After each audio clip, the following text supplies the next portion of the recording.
खेती कानूनां ते किसानां दी केंद्र सरकार नाल अज अहम मीटिंग है। दस दिए कि दिल्ली दे विज्ञान भवन विच सवेरे 11 बजे अज दी गलबात होवेगी। सो केंद्र सरकार वालों जो गलबात दा सद्दा दिता गया है, सो उस नूं लैके खेती कानूनां ते किसानां दी केंद्र सरकार नाल अज मीटिंग होएगी। दिल्ली दे विज्ञान भवन च अज सवेरे 11 बजे गलबात लई सद्दा दिता गया है। 30 किसान जथेबंदियां दे नुमाइंदे केंद्र नाल अज बैठक करनगे। खेतीबाड़ी मंत्री नरेंद्र तोमर और रेल मंत्री पीयूष गोयल किसानां दे नाल गलबात करनगे। किसानां दा कहना है कि जे गलबात राही हल ना निकलिया तो 26 ते 27 नवंबर नूं दिल्ली दा घेराओ किसान जथेबंदियां करनगियां। 26 ते 27 नवंबर नूं ट्रैक्टर ट्रॉलियां राही किसानां दे काफले फिर दिल्ली जाणगे ते इत्थे घेराओ कीता जाएगा। सो बहुत कुछ अज दी मीटिंग ते निर्भर करदा है, नहीं तो किसानां वालों आंदोलन जड़ा है अपना होर छिड़िया जाना है। खेती कानून वापस ले जाने तक आंदोलन जारी रखने की चेतावनी किसान जथेबंदियां ने दी है। सो केंद्र सरकार वालों गलबात का जो सद्दा दिता गया है, उस तहत अज 11 बजे दिल्ली के विज्ञान भवन विच गलबात का सिलसिला जड़ा है वो शुरू होएगा। दस दे के तकरीबन 30 किसान जथेबंदियां के नुमाइंदे ने जो अज बैठक में हिस्सा लैणगे, अपनियां मंगां रखणगे। और अज की इस मीटिंग में खेतीबाड़ी मंत्री नरेंद्र तोमर और रेल मंत्री पीयूष गोयल किसानां दे नाल गलबात करनगे।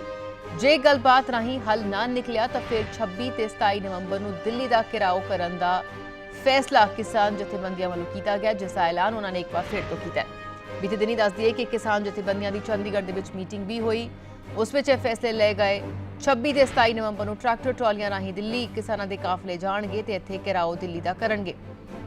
किसानों का कहना है कि खेती कानून वापस ले जाने तक आंदोलन जो है वो जारी रहेगा।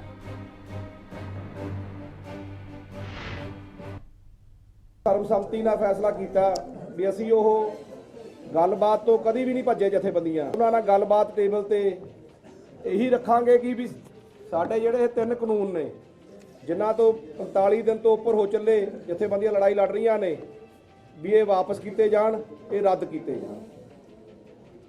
ਇਹਦੇ ਨਾਲ ਹੀ ਜਿਹੜਾ ਅੰਦੋਲਨ ਸਾਡੇ ਚੱਲ ਰਿਹਾ ਉਹ ਜਿਉਂ ਦੇ ਤਿਉਂ ਚੱਲਦਾ ਰਹੂਗਾ। ਗੱਡੀਆਂ ਚਲਾਉਣ ਬਾਰੇ ਵੀ ਰੇਲਵੇ ਮੰਤਰੀ ਵੀ ਉੱਥੇ ਬੈਠਣਗੇ ਸਾਡੀ ਮੀਟਿੰਗ 'ਚ, ਉਹਨਾਂ ਨੂੰ ਵੀ ਕਹਾਂਗੇ ਵੀ ਗੱਡੀਆਂ ਚਲਾਈਆਂ ਜਾਣ, ਮਾਲ ਗੱਡੀਆਂ ਜਿਹੜੀਆਂ ਕਿ ਐ ਲੱਗ ਰਿਹਾ ਜਿਵੇਂ ਪੰਜਾਬ ਨਾਲ ਧੱਕਾ ਕਰਕੇ ਰੋਕੀਆਂ ਹੋਈਆਂ ਨੇ। 26-27 ਨੂੰ ਜਿਹੜਾ ਆਲ ਇੰਡੀਆ 'ਚ ਅਸੀਂ ਫੈਸਲਾ ਕੀਤਾ ਹੋਇਆ, ਪੰਜਾਬ ਦੀਆਂ ਸਾਰੇ ਜਥੇਬੰਦੀਆਂ ਟਰੈਕਟਰ ਟਰਾਲੀ ਤੇ ਦਿੱਲੀ ਦਾ ਘਰਾਓ ਕਰਨਗੀਆਂ। ਉਹ ਵਿਰੋਧਬੰਦੀ ਬਣ ਚੁੱਕੀ ਆ। ਇਹ ਕੋਈ ਗੱਲ ਸਾਡੀ ਨਹੀਂ ਨਿਬੜਦੀ, ਉਹ ਸਾਡਾ ਜਿਉਂਦਾ ਤੋਂ 26-27 ਜਿਹੜੀ ਤਰੀਕ ਕਹੀ ਹੋਈ ਆ, ਹਜ਼ਾਰਾਂ ਟਰੈਕਟਰ ਟਰਾਲੀ ਲੱਖਾਂ 'ਚ ਕਿਸਾਨ ਆਪਣਾ ਰਾਸ਼ਨ ਨਾਲ ਲੈ ਕੇ ਟਰੈਕਟਰ ਟਰਾਲੀਆਂ 'ਚ ਤੰਬੂ ਲਾ ਕੇ ਪੱਕੇ ਤੌਰ ਤੇ ਦਿੱਲੀ ਘੇਰਨ ਤੱਕ ਜਾਣਗੇ। ਜਦ ਤੱਕ ਇਹ ਤਿੰਨੇ ਕਾਨੂੰਨ ਵਾਪਸ ਨਹੀਂ ਲਏ ਜਾਂਦੇ, ਜਦ ਤੱਕ ਸੰਘਰਸ਼ ਉੱਥੇ ਲੜਿਆ ਜਾਊਗਾ। ਤੇ ਜਿਹੜੀ ਦੀਵਾਲੀ ਆ, और दिवाली वाले दिन असी मिसाल जगा के वो दिवाली मनावांगे, मिसालां जगा के। ते गन्ने का जिहड़ा मुल हरियाणे ने वधाया, पंजाब वालों बिल्कुल भी नहीं वधाया गया। पिछली पेमेंटां भी रहिंदियां ने, जिहड़ा कि इंटरस्ट समेत असी अज मंग करदे हां पुरजोर भी वो इंटरस्ट समेत पुरानी पेमेंट दित्ती जावे। ते 310 रुपए जिहड़ा रेट आ हरियाणे दे विच 340 सी, वो 350 कीता गया। ते साडा घट्टो घट्ट 520 रुपए स्वामीनाथन रिपोर्ट के हिसाब नाल कीता जावे। सो जिस नाल बीते दिनी किसानां वालों यह मीटिंग की गई, जिस विच अपने एजेंडे नूं क्लीयर किया गया। अज अहम मीटिंग है केंद्र दे नाल, केंद्र के नुमाइंदे दे नाल दिल्ली के विज्ञान भवन दे विच सवेरे 11 बजे जिहड़ा है एक गलबात होनी है। सो किस माहौल च यह गलबात होंदी है, 30 किसान जथेबंदी नुमाइंदे केंद्र नाल बैठक करनगे। हरप्रीत बंदिशा तो जानकारी लैने। हरप्रीत, अज बहुत अहम दिन है क्योंकि केंद्र दे नाल गलबात जिहड़ी है किसान जथेबंदियां दी होनी है। पिछले कई दिनों तो जो किसानां दा संघर्ष चल रहा है, अजे विचकार किस माहौल दे विच गलबात होंदी है, देखना बहुत अहम रहेगा।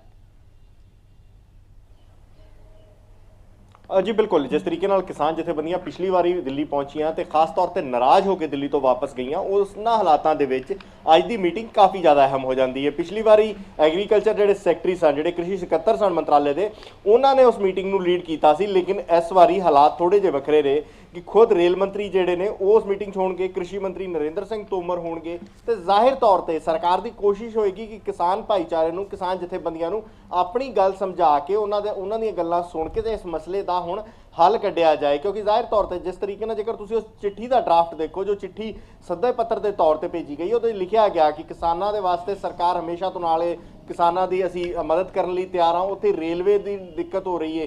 ਤੇ ਕਿਤੇ ਨਾ ਕਿਤੇ ਹੁਣ ਸਰਕਾਰ ਨੂੰ ਵੀ ਗੱਲ ਸਮਝ ਆਉਣ ਲੱਗ ਪਈ ਹੈ ਕਿ ਕਿਸਾਨਾਂ ਦੇ ਨਾਲ ਬਿਨਾਂ ਗੱਲ ਕੀਤਿਆਂ ਇਸ ਮਸਲੇ ਦਾ ਹੱਲ ਨਹੀਂ ਨਿਕਲਣ ਵਾਲਾ। ਦੂਸਰੀ ਅਹਿਮ ਚੀਜ਼ ਜਿਹੜਾ ਕਿ ਇੱਕ ਬੜਾ ਵੱਡਾ ਖਦਸ਼ਾ ਸੀ ਜੋ ਕਿ ਸੱਚ ਹੋਇਆ, ਜਿਸ ਦਿਨ ਲੋਕ ਸਭਾ ਕਾਂਗਰਸ ਦੇ ਸਾਂਸਦਾਂ ਦੀ ਬੈਠਕ ਹੁੰਦੀ ਹੈ ਗ੍ਰਹਿ ਮੰਤਰੀ ਅਮਿਤ ਸ਼ਾਹ ਦੇ ਨਾਲ, ਤਾਂ ਉਦੋਂ ਉਹਨਾਂ ਦਾ ਬੜਾ ਪੋਜ਼ਿਟਿਵ ਸੀ ਕਿ ਇਹ ਟ੍ਰੇਨਾਂ ਹੁਣ ਜਲਦੀ ਚੱਲ ਜਾਣਗੀਆਂ, ਅਸੀਂ ਉਮੀਦ ਕਰਦੇ ਹਾਂ। ਲੇਕਿਨ ਉਦੋਂ ਨਹੀਂ, ਜਦੋਂ ਮੈਂ ਖੁਦ ਰੇਲਵੇ ਬੋਰਡ ਦੇ ਚੇਅਰਮੈਨ ਨੂੰ ਸਵਾਲ ਪੁੱਛਿਆ ਤਾਂ ਉਹਨਾਂ ਦਾ ਕਹਿਣਾ ਸੀ ਕਿ ਜਿੰਨਾ ਚਿਰ ਟਰੈਕ ਖਾਲੀ ਨਹੀਂ ਹੁੰਦੇ, ਜਿੰਨਾ ਚਿਰ ਕਲੀਅਰੈਂਸ ਨਹੀਂ ਮਿਲਦਾ, ਅਸੀਂ ਟ੍ਰੇਨਾਂ ਨਹੀਂ ਚਲਾਵਾਂਗੇ। ਹਾਲਾਂਕਿ ਗੁਰਜੀਤ ਔਜਲਾ ਨੇ ਕਿਹਾ ਸੀ ਕਿ ਸਾਡੀ ਮੁਲਾਕਾਤ ਹੋ ਗਈ ਹੈ ਤੇ ਇਸ ਕਰਕੇ ਰੇਲਵੇ ਬੋਰਡ ਚੇਅਰਮੈਨ ਦੇ ਬਿਆਨ ਦਾ ਕੋਈ ਮਤਲਬ ਨਹੀਂ ਰਹਿ ਜਾਂਦਾ, ਲੇਕਿਨ ਟ੍ਰੇਨਾਂ ਅਜੇ ਤੱਕ ਨਹੀਂ ਚੱਲੀਆਂ। ਤੇ ਇਸ ਕਰਕੇ ਕਿਤੇ ਨਾ ਕਿਤੇ ਜਿਹੜੀ ਆਰਥਿਕ ਘੇਰਾਬੰਦੀ ਦੀ ਗੱਲ ਕੀਤੀ ਜਾ ਰਹੀ ਹੈ, ਜਿਹੜਾ ਕਿਹਾ ਜਾ ਰਿਹਾ ਕਿ ਪੰਜਾਬ ਨੂੰ ਘੇਰਨ ਦੀ ਕੋਸ਼ਿਸ਼ ਕੀਤੀ ਜਾ ਰਹੀ ਹੈ, ਉਹ ਇੱਥੇ ਹੁਣ ਨਜ਼ਰ ਆ ਰਿਹਾ ਕਿ ਕਿਸ ਤਰੀਕੇ ਨਾਲ ਜਿਹੜੀਆਂ ਕਿਸਾਨ ਜਥੇਬੰਦੀਆਂ ਨੇ ਉਹ ਹੁਣ ਦਿੱਲੀ ਆਉਣ ਨੂੰ ਤਿਆਰ ਨੇ, ਗੱਲ ਕਰਨ ਨੂੰ ਤਿਆਰ ਨੇ। ਤੇ ਉਸੇ ਦੇ ਚੱਲਦੇ ਆਈ, ਕਿਉਂਕਿ ਲਗਾਤਾਰ ਕਿਸਾਨ ਜਥੇਬੰਦੀਆਂ ਇਸ ਗੱਲ ਨੂੰ ਕਹਿੰਦੀਆਂ ਰਹੀਆਂ ਕਿ ਅਸੀਂ ਇਸ ਗੱਲ ਦਾ ਮੌਕਾ ਨਹੀਂ ਦੇਣਾ ਚਾਹੁੰਦੇ ਕਿ ਸਾਨੂੰ ਇਹ ਗੱਲ ਕਹੀ ਜਾਏ ਕਿ ਅਸੀਂ ਗੱਲਬਾਤ ਤੋਂ ਪਿੱਛੇ ਹਟੇ, ਅਸੀਂ ਗੱਲ ਨਹੀਂ ਕੀਤੀ। ਅਸੀਂ ਸਰਕਾਰ ਨਾਲ ਗੱਲ ਕਰਨ ਨੂੰ ਤਿਆਰ ਹਾਂ, ਲੇਕਿਨ ਪਿਛਲੀ ਵਾਰੀ ਜਦੋਂ ਮੈਂ ਬਲਵੀਰ ਸਿੰਘ ਰਾਜੇਵਾਲ, ਹਰਮੀਤ ਸਿੰਘ ਕਾਦੀਆਂ ਨਾਲ ਗੱਲ ਕੀਤੀ ਤਾਂ ਉਹਨਾਂ ਦਾ ਕਹਿਣਾ ਸੀ ਕਿ ਅਸੀਂ ਦਿੱਲੀ ਨਹੀਂ ਆਵਾਂਗੇ। ਲੇਕਿਨ ਨਾਲ ਹੀ ਉਹਨਾਂ ਨੇ ਇਹ ਗੱਲ ਜ਼ਰੂਰ ਕਹੀ ਕਿ ਗੱਲਬਾਤ ਤੋਂ ਬਿਨਾਂ ਮਸਲੇ ਨਹੀਂ ਸੁਲਝਦੇ, ਜੇਕਰ ਸਰਕਾਰ ਮਾਹੌਲ ਚੰਗਾ ਬਣਾਏਗੀ ਤਾਂ ਅਸੀਂ ਗੱਲ ਕਰਨ ਨੂੰ ਤਿਆਰ ਹਾਂ।